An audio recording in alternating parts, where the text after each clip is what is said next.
I remember when I got the offer to do Katori's play, I was actually coming off the golf course with Sam Jackson. A month later, he called and said, "Whatever happened to that play, The Mountaintop? I'm interested in doing it." And that's sort of how it came about, that Sam was a part of this production. I wanted to do a new play.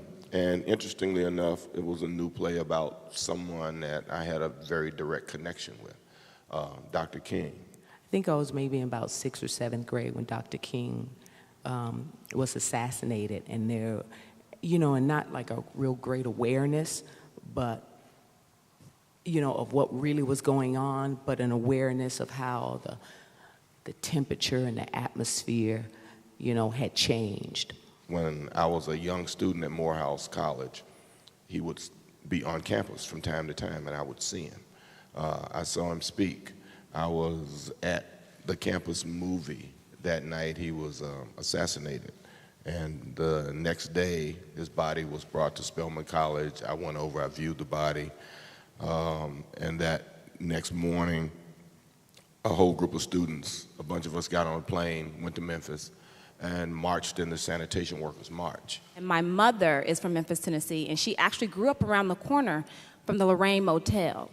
So when Dr. King came to give a speech in support of the sanitation worker strike, which we talk about in the play, she wanted to go. She wanted to go so badly because she was inspired by Dr. King. This was a man who was the leader of this amazing movement that was changing people's lives, and she wanted to be there. She wanted to hear him speak because she just never had heard him in person. So she asked her mother, "Can I go and hear him speak?" And Big Mama said, "No, because they're going to bomb their church." I mean, Dr. King had a knowledge of the fact that he was going to die. I mean, people were threatening his life every day. I felt it was very important to humanize King. I feel as though oftentimes we think of Dr. King as a statue or a museum piece, someone that is, in the past and dead. And the thing is, he's still alive.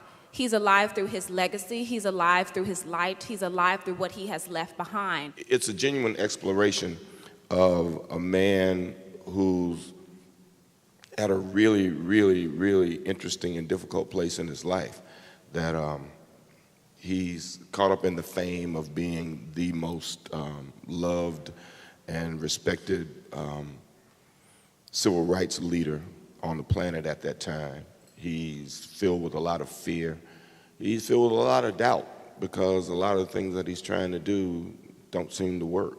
And the hate just seems to get stronger and stronger. It's really about the life of Dr. King and him living the day before. So it's not about, I'm going to go see a play, and it's about coming to the end of his life. It's not about that. People in the audience can say, "Oh, a man who was actually quite normal and quite ordinary did extraordinary things." That means I, too, as a 15-year-old, 16-year-old, 17-year-old, whatever, I can change the world too because I have struggles. I am frail sometimes. I'm sometimes vulnerable. But by watching him go through his journey, you're just inspired to do more and carry on that baton.